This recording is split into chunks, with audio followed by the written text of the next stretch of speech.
ये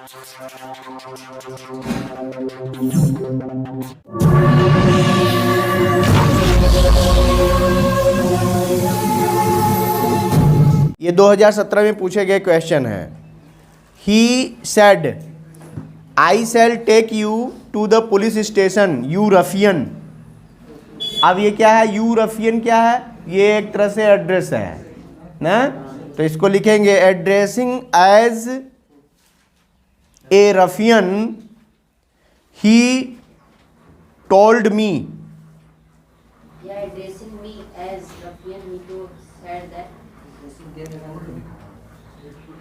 ये भी हो सकता है, addressing me as ruffian he told me that, या ही सेड दैट।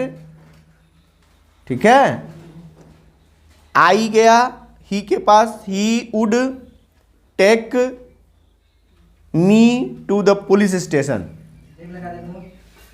देम कैसे होगा,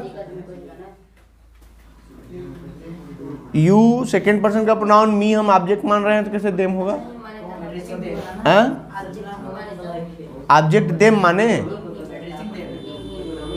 ऐसा है, जब ऑलरेडी सब्जेक्ट यहाँ ही है और ऑब्जेक्ट आप मान रहे हैं तो काहे ही मानेंगे, दोनों सब्जेक्ट और ऑब्जेक्ट दोनों ही हो जाएंगे। तो हमको ये ध्यान देना है कि यदि सब्जेक्ट ही है तो बाद में हमको मी मानना चाहिए।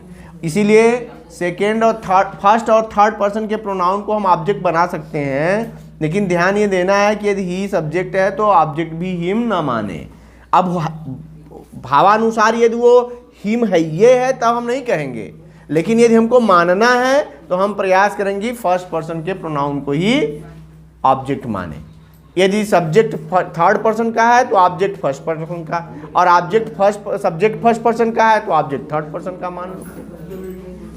ठीक ना।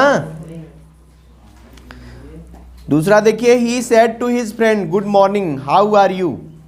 अब यहां देखिए गुड मॉर्निंग क्या है, विश है, तो हो जाएगा he wished good morning to his friend, या he wished his friend good morning and asked, क्योंकि बदल गया ना सेंटेंस, इंट्रोगेटिव में है तो and asked how he was, how he was. ठीक है। नेक्स्ट देखिए, the teacher said that the sun sets in the waste.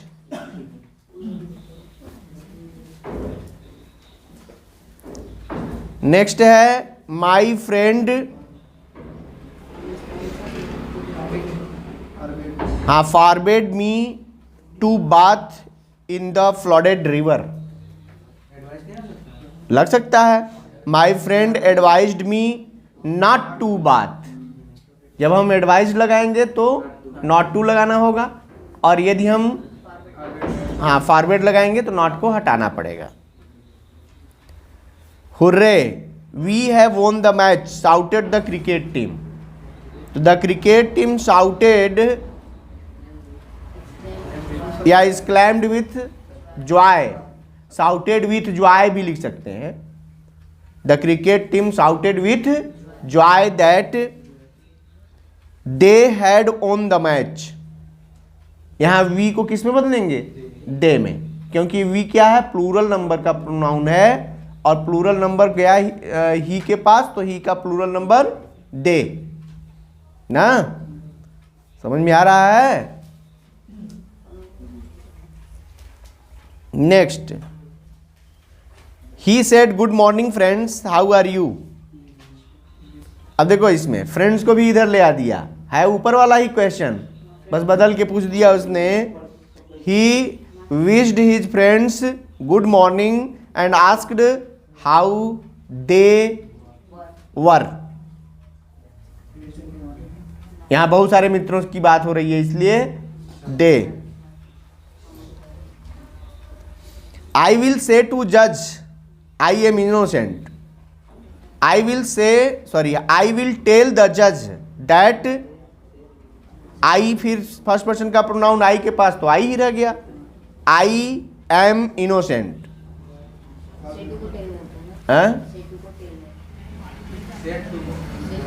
से टू को टेल में, तो बदला तो आई विल टेल द जज that I am innocent.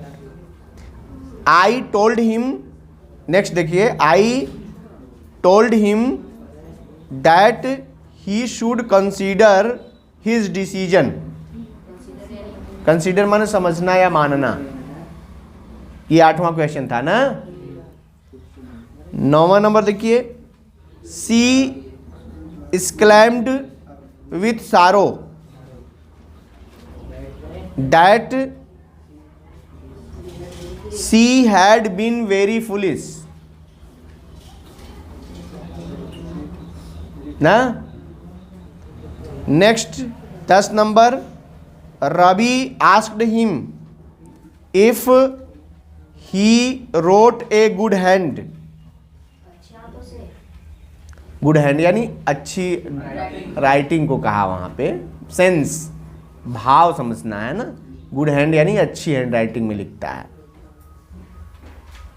He said I am misled, तो he said that he was misled.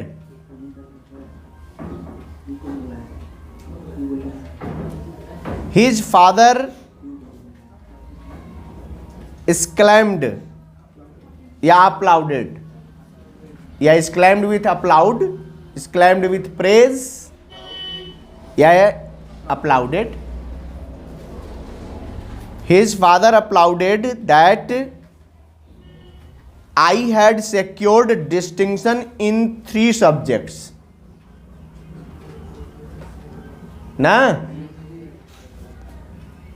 Next, the leader said, ladies and gentlemen, I am thankful to you all। तो addressing to the ladies and gentleman, the leader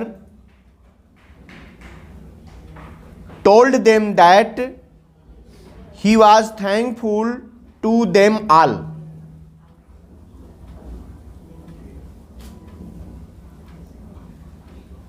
Sudha said to me, do I not love you?